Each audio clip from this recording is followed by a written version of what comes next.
un tiempo de guerra y de incertidumbre.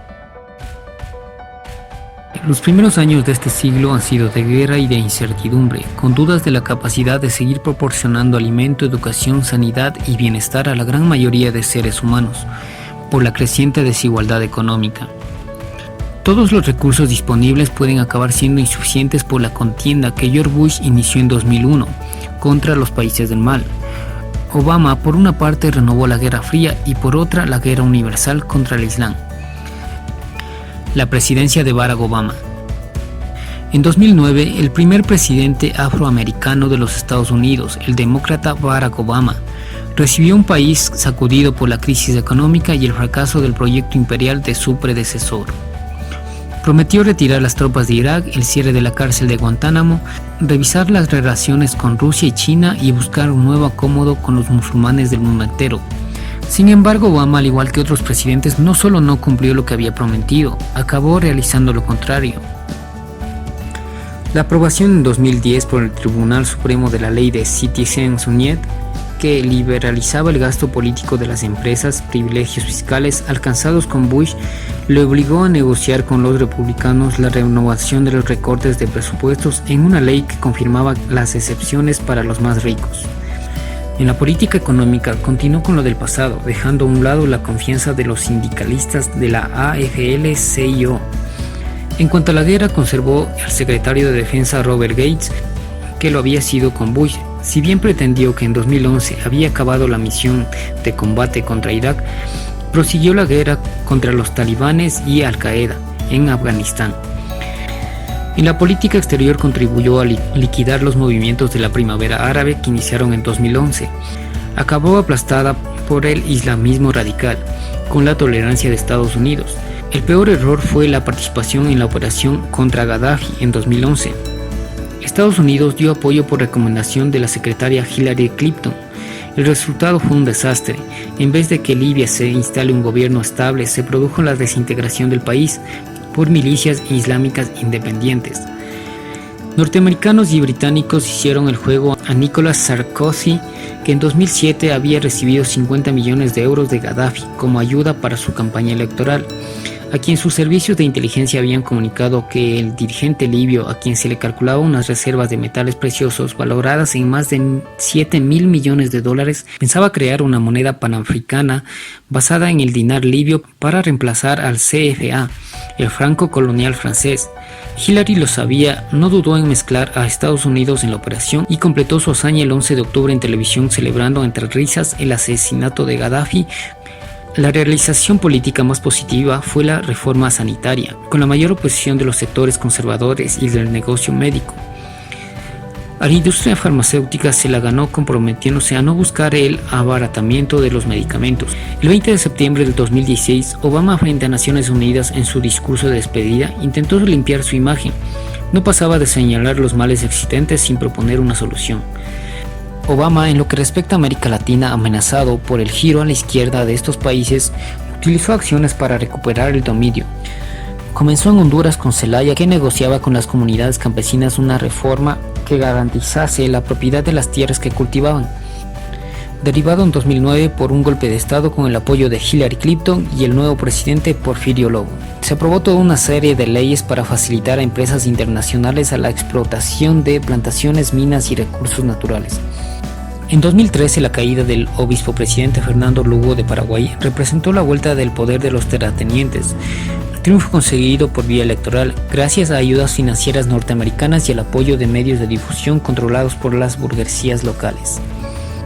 La derrota del kirchnerismo en Argentina, como otros países emergentes de la disminución de sus exportaciones. La elección llevaron a Mauricio Macri, que rompió lazos con la izquierda latinoamericana y a negociar deudas pendientes. En Venezuela, el acoso al régimen de Chávez, que había empezado con Bush, cobró fuerza en la campaña de Nicolás Maduro, que llegó al poder en 2013 tras la muerte de Chávez. Maduro intentó seguir la política de su predecesor, pero no logró adaptarse a las crisis por la caída del precio del petróleo en una economía que importaba el 70% de alimentos que se consume. Para 2016 se sumó la derrota en Bolivia de Evo Morales. Perdió el referéndum que había de autorizarse un cuarto mandato. Su gestión en el desarrollo económico y la eliminación de la pobreza son indiscutibles.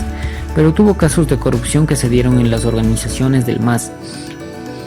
El paso siguiente fue un golpe de estado judicial organizado en Brasil contra la presidenta Dilma Rousseff y contra Luiz Inácio Lula, que fue presidente del 2003 al 2011, gestión que ayudó a combatir la pobreza y transformar el país.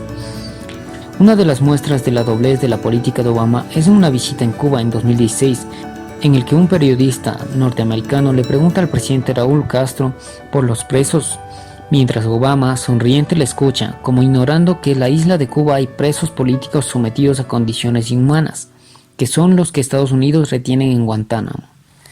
La guerra permanente. Obama se dedicó a hacer la guerra. Consistía en combatir la actuación rápida de cuerpos de operaciones especiales que actuaban desde bases dispersas por todo el mundo, con el uso de tropas entrenadas por instructores norteamericanos, actividad clandestina como ataques aéreos de drones, incluidos los bombardeos de saturación.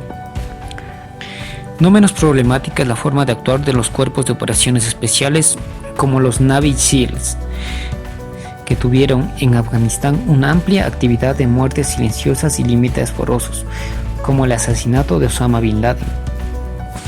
Obama construyó más armamento nuclear que ningún otro presidente anterior y puso en marcha un programa de $1 billón para desarrollar en los próximos años nuevos tipos de armas más destructivas, lo que parece innecesario, cuando las existentes bastan para acabar varias veces con la vida humana en el planeta. La guerra de civilizaciones. La intervención de los Estados Unidos en el Oriente Próximo se han transformado en una secuencia de guerras sin fin. La respuesta del mundo islámico tomó carácter para hacer una guerra santa contra el occidente cristiano que los ataca. Se tornó una nueva dimensión con Osama Bin Laden y Al-Qaeda, que fueron capaces de organizar el atentado del 11 de septiembre de los Estados Unidos. En el interior de la Al-Qaeda nació ISIS, Estado Islámico o Daesh.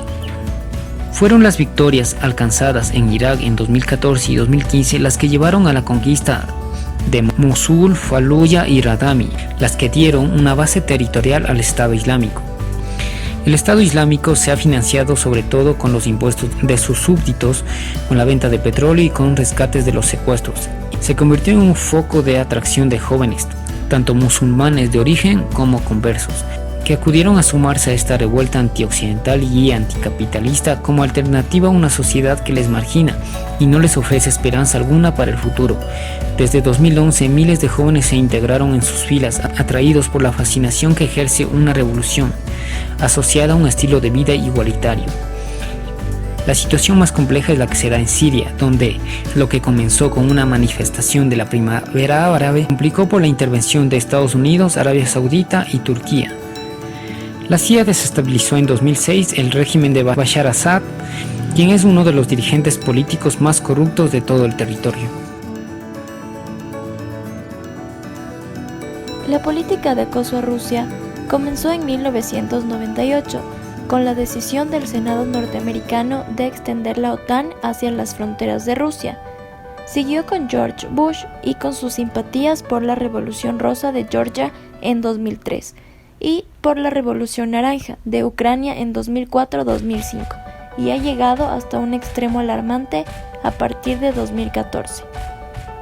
La Rusia surgida de la disolución de la Unión Soviética, que no había sido vencida por la Guerra Fría, como pretendía Bush, sino que fue víctima de una implosión, acabó enteramente destrozada por los asesores económicos norteamericanos, que diseñaron la terapia de choque que llevó a la privatización de su economía y abrió el camino al saqueo de los recursos públicos a costa de un empobrecimiento. Vladimir Putin, que ocupó la presidencia de la República de 2000 a 2008 y volvió a ella tras las elecciones del 2012, recuperó una parte de estos recursos, arrebatándose a los oligarcas, utilizando métodos como el de obligarles al pago de impuestos. Con esto consiguió un cierto grado de recuperación económica, que duró hasta las sanciones orquestadas por los norteamericanos en 2014, y obtuvo un éxito político tan importante como el de haber pacificado las repúblicas del norte del Cáucaso, tras 15 años de guerra sangrienta. El acoso norteamericano culminó con el apoyo oculto que el gobierno de Obama dio en febrero de 2014 a la revuelta que derrocó en Ucrania a un presidente legalmente elegido, Viktor Yanukovych, e instaló en el poder un régimen antirruso. Esta fue una revuelta que se produjo en unos momentos en que Rusia se interesaba por incorporar a Ucrania a sus proyectos de Unión Económica Euroasiática y estaba dispuesta a dar mucha más ayuda de la que la Unión Europea ofrecía en su vago acuerdo de asociación. Fue la violenta respuesta a este ofrecimiento la que dio origen al movimiento de Maidán, en que participaron activamente fuerzas de extrema derecha y que había aspectos tan oscuros como la persistencia en Ucrania, de cárceles secretas a las que se negó el acceso a observadores de las Naciones Unidas. Obama llevó el acoso al extremo, aliándose con los gobiernos más reaccionarios del este de Europa, para crear una especie de cerco armado a Rusia, dotándolo de instalaciones de misiles, armas pesadas y vehículos acorazados, a la vez que anunciaba que para el año 2017 se preveía hacer allí un gasto militar de 3.400 millones. Para ese entonces resultaba delirante que se hablara como lo hacían el secretario de Defensa Ashton Carter o el general Victor Joy de que Rusia significara una amenaza para la seguridad de Estados Unidos. Para desmentirlo solo bastó comparar el volumen del gasto militar norteamericano, que en 2015 fue de 596.000 millones de dólares, comparado con el de Rusia que fue de 66.400.